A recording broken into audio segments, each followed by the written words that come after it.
Hello everyone, my name is Jennifer Woods, and today I will be discussing The Tale of the Lonely Ghost, an episode of the Snick show Are You Afraid of the Dark? It's a nice reprieve from darker material, such as The Lovely Bones. It's scary, but not quite as intense, though maybe there are 90s kids who will disagree with me on that. It does still involve the tragic loss of a child, but it has a bittersweet ending, which I won't spoil for those who might want to watch it for the first time after this review. For those who aren't familiar with Are You Afraid of the Dark, it involves a group of teens who meet in the middle of the woods to tell scary stories. Each episode, a different teen takes their turn. Rachel Blanchard, who played Cher in the TV version of Clueless, and Roxanne in the TV series Seventh Heaven, plays a regular named Kristen. The episode opens with a boy named David catching up with Kristen in the woods as she's heading to the campfire. He tells her he has a present for her birthday. She's like, "Oh, how did you know it's my birthday coming up?" That's one of the burning questions of the episode, in case you didn't know. When they get to the campfire, everyone else is there waiting for them. This week, it's David's turn to tell a story. He submits the story for the group's approval by tossing what looks like magic fairy dust into the fire. I guess it's immediately approved because they let him continue. Just once, I would like to hear them say, "Sorry, request denied." The story opens with a girl named Amanda Cameron being driven to her aunt's house. She's going to spend the summer there because David says that her parents are scientists of some sort, doing whatever science-y thing they happen to specialize in. He made up the story, and he doesn't even know the name of their profession. Amanda's aunt is behind the wheel because apparently her parents are the kind of scientists who don't believe in cutting back on gas by dropping their daughter off at her cousin's house before driving off to wherever they're on their way to. They'd rather just have the aunt make an unnecessary round trip. Amanda is played by Laura Bertram. She was in the TV series Ready or Not as a teen in the 90s, and she's also been in the series When Calls the Heart and the TV movie Blessings of Christmas, just to name a few. Her aunt seems pleasant enough, if not a bit clueless.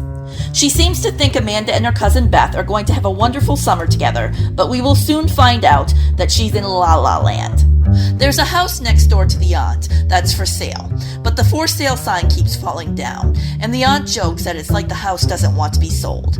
She just so happens to be the realtor who's trying to sell the place. Aunt, chauffeur, realtor, she does it all. Next we meet Beth, Amanda's cousin. She has long red hair and a high ponytail and looks like a Kim for some reason. At one point, I actually looked up the actress to find out if her name was Kim, but it's Laura Levin. Beth is every 90s girl's worst nightmare. She hates on Amanda for absolutely no reason, thinks she's so cool, but is a teenager who owns a massive stuffed animal collection that she's immensely proud of. She tells her cousin as she's leaving the house, "Don't touch my stuff!" And yet she expects Amanda to do her laundry and pick up her toys. Not sure how that works. When you're someone's personal servant, you kind of have to touch their stuff. I can hear Christy Swanson as Buffy in my head right now. How do I not touch your stuff? I kind of have to, right? But being consistent is apparently not one of Beth's virtues.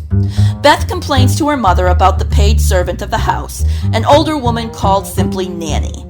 That could mean she's the grandmother. That seems to be the most logical explanation because that's what you call a grandmother to her face. But instead, she's apparently the nanny, whom they call Nanny. David must have written the story in the final hour. Too busy was he buying presents for girls, and couldn't be bothered to think up a name for the hired help. Beth says nannies are for little girls. Her mother says that she wishes she could give Nanny the boot, but then the older woman would basically be out on the street. Nanny overhears this entire conversation while chatting with Amanda in the hallway. Poor Nanny. First no name, then no home. In order to hang out with Beth and her friends, Amanda must pass an initiation. Amanda, Beth, and Beth's friends are gathered together outside of the vacant house next door at night. Beth tells the sad story of the previous occupants. Apparently, a little girl once lived there with her mother. The little girl couldn't talk. One day, her mother sent her to her grandmother's while the mother took a trip to care for her soldier husband. Another case of a parent not bothering to drop their kid off at a family member's house before going on her way to wherever. But this time, instead of having the grandmother pick up the daughter, she just tells her to walk there on her own, and doesn't even bother to tell the grandmother that she's coming. And before you say, "Oh, that would never happen," This was a different time. I had a family member who was once sent to her grandmother's alone on a plane in the 60s, and the grandmother only found out about it when the airport called her to let her know her granddaughter was all alone and waiting for someone to pick her up. So this is feasible. My family member at the time, by the way, was 9. The little girl was probably given a note to take with her or something. That's what kids carried with them when sent on treks back in earlier times, especially if they were little kids who were unable to talk. While on her way to the grandmother's house, she is approached by some bullies who chase her back to her house and somehow manage to lock her in her bedroom.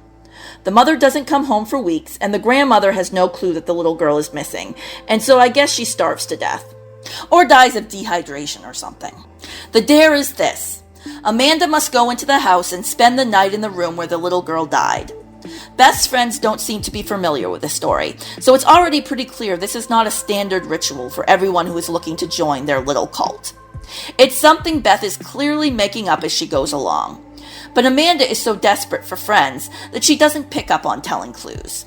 She agrees to go ahead with the dare because she says she doesn't believe in ghosts. Once she enters the room, though, she starts to feel differently. I suppose it doesn't help that someone writes EM space PLEH on the wall, right in front of her eyes, but there's no one there. She looks in the mirror and is like, oh, help me, got it. A ghost appears in the mirror. She's wearing a white nightgown. Why do ghosts always seem to wear white? What about ghosts who die after Labor Day? Amanda doesn't stop to analyze the girl's outfit the way I just have. She starts to freak out and react the same exact way I might if I were to encounter a bug. She crab walks to the door, turns the knob, and dashes out of there so fast.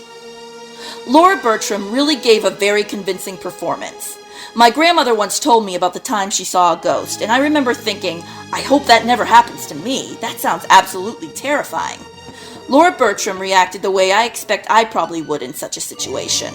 Or, as stated already, if I were to encounter a bug in my room. The next day, the aunt makes her daughter and Amanda clean up the writing on the wall. She is not impressed and isn't buying Amanda's claims that the ghost did it. She says she doesn't want to know who did it. Yeah, never have I heard an adult say they don't want to know who the guilty party is. Parents have been known to torture that information out of children. When Beth and Amanda enter the room, the walls are covered with help-me's. Amanda says that it wasn't as bad the night before. Beth isn't buying it. But then Amanda seems transfixed by something in the mirror. Beth turns. The image in the mirror begins to change right before her eyes. A little girl's decorated bedroom is now reflected back. Beth sees that this little girl has a better stuffed animal collection than hers and is absolutely mesmerized by it. Apparently, the fact that the mirror is reflecting back some kind of alternate reality is of no concern to her. All she cares about is that this bedroom must belong to the luckiest girl alive. She starts to walk toward the mirror and gets sucked right into it. The minute Beth disappears through the glass, the little ghost girl steps out and approaches Amanda. Amanda starts freaking out again, trying to open the door, but it won't open this time. She slides to the floor and covers her head. During the Cold War, such a move had the power to save lives. Apparently, it's also a great way to protect yourself from a lonely ghost.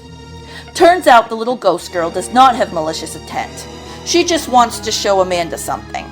She holds out a locket. Amanda takes one look at it and knows immediately what she must do to help this little dead girl. Everyone applauds David on his story.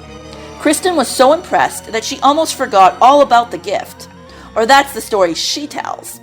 She opens it up when everyone is gone and sees it's a locket, just like the one in the story. She gives David a kiss on the cheek, and they all live happily ever after. If this story was submitted for my approval, here's what I would have to say about it. There were definitely some problematic parts here and there.